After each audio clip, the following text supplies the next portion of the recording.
नमस्कार। कभी सोचा है कि लोहे की कोई चीज बाहर छोड़ दें तो वो कैसे नारंगी धूल में बदल जाती है, जबकि किचन में रखा एल्यूमिनियम फॉयल सालों साल चमकता रहता है। आज हम धातुओं की इसी सीक्रेट लाइफ के बारे में जानेंगे। उस छुपे हुए रसायन विज्ञान को समझेंगे जो ये तय करता है कि किसमें जंग लगेगा और कौन हमेशा चमचमाता रहेगा। तो चलिए इस धातु के रहस्य को सुलझाते हैं। ये एक ऐसा सवाल है जो हम सबने कभी ना कभी सोचा ही होगा, है ना?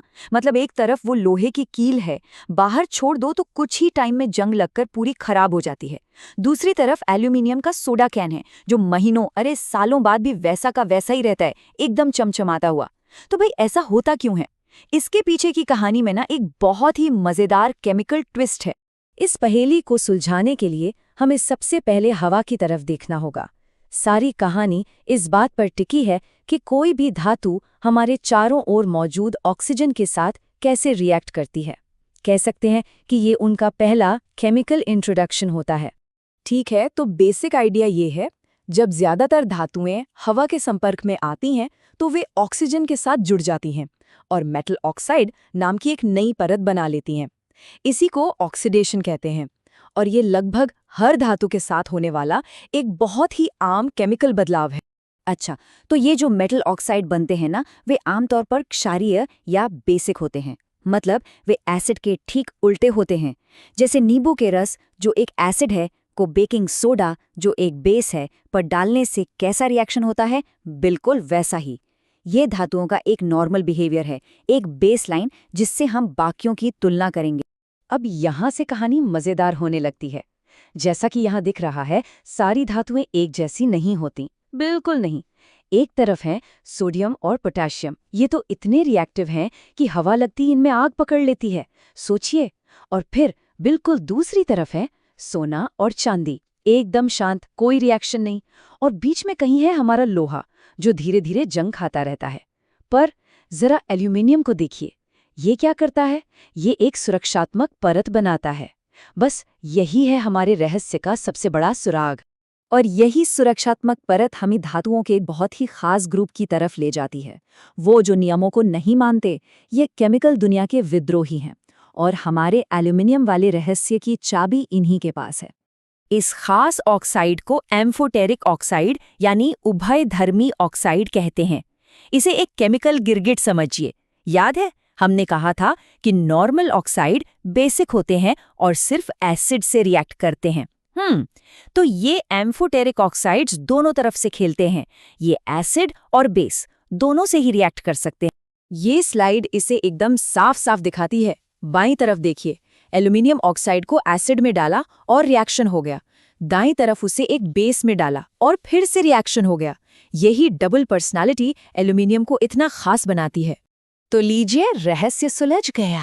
जैसे ही एल्यूमिनियम हवा के संपर्क में आता है, वो फौरन एल्यूमिनियम ऑक्साइड की एक बहुत ही पतली लेकिन मजबूत लेयर बना लेता है। ये एक अदृश्य अभेद्य कवच की तरह है। ये परत नीचे की असली धातु को पूरी तरह से सील कर देती है, जिससे और ऑक्सीजन अंदर जा ही नहीं पाती। बस इसीलिए एल्यूमिनियम कैन में जंग नहीं लगता, वो खुद को बचा लेता है। चलिए, ऑक्सीजन वाली पहेली तो सुलझ गई। अब दांव को थोड़ा और बढ़ाते हैं और एक और मुश्किल टेस्ट पर चलते हैं, पानी के साथ रिएक्शन। इससे हमें धातुओं की ताकत की और भी साफ तस्वीर मिलेगी। तो जब कोई धातु पानी से टकराती है तो आमतौर पर क्या होता है? ये मेटल हाइड्रोक्साइड नाम की एक नई चीज बनाती है और साथ में हाइड्रोजन गैस के बुलबुले छोड़ती है। ये बुलबुले इस बात का साफ संकेत है कि कोई केमिकल रिएक्शन चल रहा है। और जब हम कहते हैं कि कुछ रिएक्शंस होते हैं, तो हमारा मतलब होता है वाकई नाटकीय रिएक्शन। पानी में सोडियम डालना केमिस्ट्री का एक बहुत ही फेमस एक्सपेरिमेंट है और इसकी एक खास वजह भी है। ये सिर्फ हाइड्रोजन गैस ही नहीं बनाता, बल्कि बहुत ज्यादा गर्मी भी पैदा करता है, जैसा कि हम अभी देखेंगे। तो सवाल ये है कि आखिर इस रिएक्शन में ऐसा क्या है जो इसे इतना विस्फोटक बना देता है? सिर्फ बुलबुले निकलने से तो आग नहीं लगती, कुछ और ही बात है इसके पीछे। तो ये रही विस्फोटक रेसिपी। पहली बात, रिएक्शन से बहुत बहुत ज्यादा गर्मी निकलती है, मतलब ये अविश्वसनीय रूप से गर्म हो जाता है। दूसरी बात, ये बहुत सारे ज्वलनशील हाइड्रोजन गैस के बुलबुले बनाता है। और तीसरी बात, गर्मी इतनी ज्यादा होती है कि वो असल में हाइड्रोजन गैस में आग लगा देती है। गर्मी, ईंधन और आग, ये एक परफेक्ट केमिकल तूफान है। ये टेबल धातुओं के बीच का फर्क एकदम साफ कर देती है। एक तरफ है पोटेशियम और सोडियम, जो ठंडे पानी में भी जबरदस्त तरीके से रिएक्ट करते हैं, और दूसरी तरफ है कॉपर, सिल्वर और गोल्ड, जो पानी में डालने पर कुछ भी नहीं करते। और एल्यूमिनियम और लोहा, अरे उन्हें तो रिएक्ट करने के लिए भाप चाहिए, जिससे पता चलता है कि वे कहीं बीच में हैं। तो अब तक हमने जो भी सबूत इकट्ठे किए हैं, ऑक्सीजन से रिएक्शन से लेकर पानी के टेस्ट तक, वो सभी हमें एक ही मेन कॉन्सेप्ट की ओर ले जा रहे हैं। और वो कॉन्सेप्ट है रिएक्टिविटी सीरीज। इसे धातुओं की एक पावर रैंकिंग की तरह समझ सकते हैं, जो सबसे ज्यादा विस्फोटक से लेकर सबसे शांत धातु तक को लिस्ट करती है। ये एक सिंपल सी लिस्ट है जो उन सभी अलग अलग बर्तावों को समझाती है जो हमने अब तक देखे हैं। ये लिस्ट सिर्फ किताबों के लिए नहीं है, ये असल दुनिया के सवालों का जवाब देती है। ये बताती है कि हम सोने के गहने क्यों पहनते हैं, सोडियम को केरोसिन में क्यों रखा जाता है, और क्यों कुछ धातुओं को जमीन से निकालना दूसरों की तुलना में ज्यादा मुश्किल होता है। चलिए, अब तक जो कुछ भी सीखा है उसे फटाफट दोहरा लेते हैं, ताकि खास बातें दिमाग में बैठ जाएं। ये एक बहुत ही प्रैक्टिकल सवाल है जो अक्सर पूछा जाता है और जो सीधे सीधे हमारी आज की चर्चा से जुड़ा है। सोडियम और पोटेशियम जैसी बहुत ज्यादा रिएक्टिव धातुओं को केरोसिन में डुबोकर क्यों रखा जाता है? जवाब सीधा है। जैसा कि हमने देखा, ये धातुएं इतनी ज्यादा रिएक्टिव हैं कि ये हवा में मौजूद नमी और ऑक्सीजन से भी विस्फोटक रिएक्शन कर सकती हैं। केरोसिन एक शील्ड की तरह काम करता है, जो उन्हें इन चीजों से दूर और सुरक्षित रखता है।